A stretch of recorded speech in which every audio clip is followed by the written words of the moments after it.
तो केबे गरम पानी रे सुखिला लंका पके कि ए जिंसटा बनै तो ये गरम पानी रे से सुखला लंका पके गोटे बहुत यूनिक रेसिपी बनैबा आज घरे। हां हेलो नमस्कार सांग माने welcome to my new blog. तो हम भाई भौणी आसी पुणी थोर को नया ब्लॉग रे।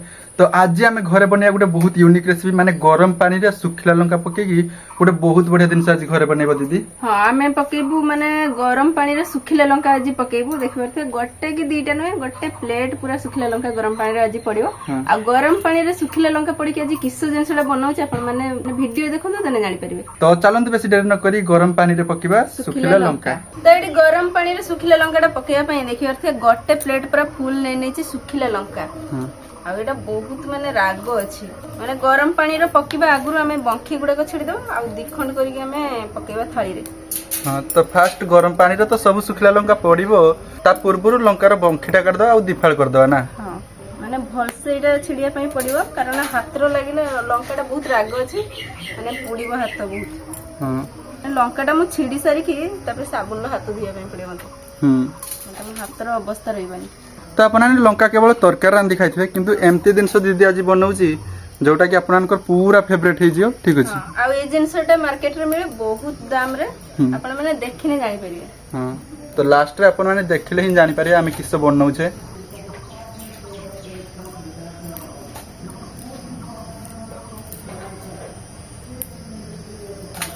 आउ दीदी एटी 50 ग्राम लंका नेजी तो अपन चाइने अधिका भी लंका नहीं पारिए। हां ठीक अछि। तो एबे देखबार तो दीदी सब सुखला लंका दिफाळ कर नेजी तो एबे किस करिया लंकाटा मु बहुत कष्ट रे माने छिडेची माने सांगे संग हाथ बहुत पुडीला सेति में धुई आसनी हाथ माने ए जिनसटा जदी बनेबे अपन माने ताने माने केयरफुली बनेबे भलसे नै तो जेड से मुहर का लागिने पुडीबो जळिबो। पडे मु गरम करसाने एबे हमें पानी टे ढाळीबा पानीटा एबे भल्लो भाबरे पूरा फुटेबा पानीटा। तो एडी दीदी भल्लो भाबरे पानी गरम करनोची तो ए फुटुथिबा गरम पानी रे हमें पकीबो सुखला लंका। हां तो एडी देखिरते पानीटा भल्लो भाबरे फुटुची। हां एबे हमें लंकाटा पकेबा गरम पानी रे। तो केबे गरम पानी रे सुखला लंका पके कि ए जिनसटा बनेचंती तो जल्दी बनै नांती ताने जल्दी जल्दी बनी पकांतु ए जिनसटा। तो देखिबरती एडी गरम पानी रे लंकाटा पके देबो आ टे केते पूरा लाल हे जाईची माने लंका देखि कि लागुची केते माने राग हितबो। तो एबे फुटी की पूरा नरम कर देबा लंकाटा सिझिबो ना। हां तो एठी लंकाटा सिझिबा दरकार सेथे गरम पानी रे भल्लो भाबरे एटा सिझिना बा लंकाटा अपन माने चाइने एटा ढाकी के भी किछि समय रख देबे तने जल्दी एटा नरम हे जे। तो ए लंका गरम पानी रे पके देला माने बहुत जोर गोटे कोडा वास आछुने ना। हां तो एमती एटा फुटिना भल्लो भाबरे लंकाटा पानी रे। हां गरम पानी रे लंकाटा पके देखो ठीक अधिक लाल हेला माने देखिते पूरा बढ़िया रंग देखा जाय। आउ देखबारते लंकार मंजी सब बाहरी जाइछ ना लंकारु। हां तोळे अछि बदे मंजी। हां लंकार मंजी सब बाहरी जाइछ आ टिके समय फुटीबा एटा टिके नै नरम हेला। तथापि 5 रु 6 मिनिट फुटिला हे जियो ना। तो हाई गैस करके जति एमती 5 रु 6 मिनिट फुटिबे ताने लंकाटा भल्लो भाबरे पूरा सिझि जिवो। हां तो एडी लंकाटा मु फुटे के केते समय एटा माने ढाकी के रखि देथिनी माने भल से एटा माने नरम होबा पई ढाकी के रखि देथिनी गैस बंद कर देछि देखिते पूरा नरम हे जाइछि लंकाटा। हां तो बहुत सुंदर एटा पूरा नरम हे जाइछि लंका। तो एबेटा काढी नवे ना। तो लंकाटा पूरा देखिते केते सुंदर पूरा लाल देखा जाउछि। बढ़िया रकम तो सब लंका एमती गोटे प्लेट को काढी नबा आ देखिते एठी मंजी केते गुडा को माने तळे सब बसी जाइछि मंजी बाहरी जाइछि। हां तो से मंजी भी हमको दरकार नहीं हमको दरकार खाली लंका ना। आ गोटे गोटे मंजी भी रहने चलियो।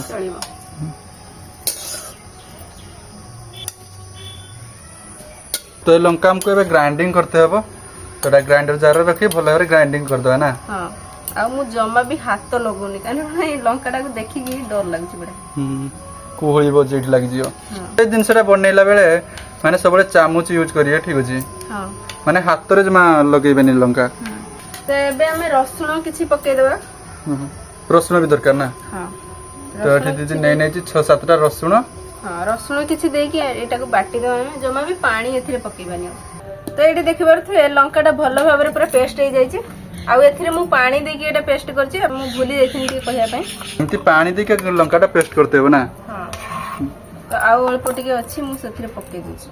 तो फाइनली देखिबार थे दीदी सब लंका पेस्ट करने छी। हां आ केते लाल देखा जाउछि देखिबार थे। आ केते गुडा हेछि देखिबार थे लंका पेस्टटा हमर। तो एथरे अल्प भी पानी लागियो ठीक अछि तो सेथा एटा धोई के हमें नै नबा हां तो एटी देखिबार त लंका पेस्ट पूरा भल भाबरे ही जाई छी हां तो एबे एथरे किस देबू एथरे खाली अल्प टिके पानी दबा हमें पानी भी लागियो ना हां एटा भल भाबरे गुली दबा तो दीदी एटी 50 ग्राम लंका निथला तो देखिबार त केते सारा पेस्ट हे जाई छी हां बहुत गुडा हे जी तो एबे किस करिया एबे हमें कढ़ईटा बसैबा चुल्ला रे तापर हमें लंका पेस्टटा पकै देबा कढ़ा रे तो एबे हमें एटा पाखा पाखी 10 मिनिट एमती घाटीबा माने कढ़ईरो 10 मिनिट फुटा जियो ना हां एथरे जहा लागियो मु एटी सब नै नै छी देखियो एथरे अल्प टिके लूण अल्प टिके चीनी एटी 2 चम्मच कॉर्नफ्लोर आ एठी दरकार विनेगर भी अल्प 2 चम्मच पाखा पाखी तो एबे ई सब को हमें पकै देबा माने लूण आ चीनी पकै दउ छी एठी माने अल्प टिके टेस्ट पय एटा पकौ छी मु तो गोटे चामच लूण और गोटे चामच चीनी अपन नै पारिए ठीक अछि तो ए कॉर्नफ्लोर टा हमें पकैबा पानी करिके टिके हां तो कॉर्नफ्लोर भल भाबरे माने पानी करिके एथरे ढाई देबा हां ठीक अछि देखियो एठी कॉर्नफ्लोर टा भल से माने मिसि दे पानी रो आ एथरे हमें पकै देबा तो 2 चामच पाखाबकी कॉर्नफ्लोर पानी रे मिसै के एमती पकै देबा हां तो ये 10 मिनट पाखाबकी एमती एटा फुटैते हेबो कढ़ई रो तो 5 मिनट पाखाबकी हे गलानी ना हां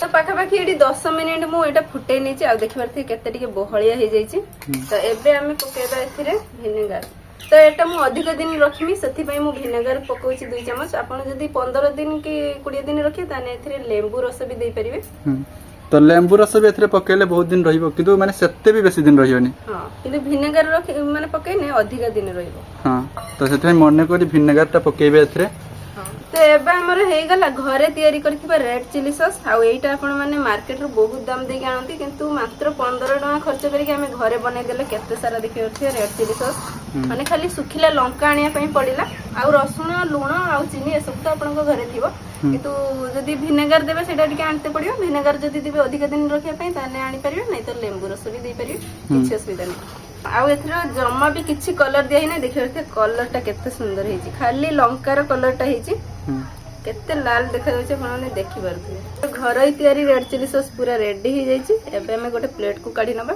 आ गोटे प्लेट पूरा फुल हे गला माने जो बोतल रे पूरा आसे रेड चिली सॉस टा मार्केट रो आसे इन गोटे बोतल रे आसे तो सेटा पूरा फुल हे जो फुल हे के और बेसी हो मतलब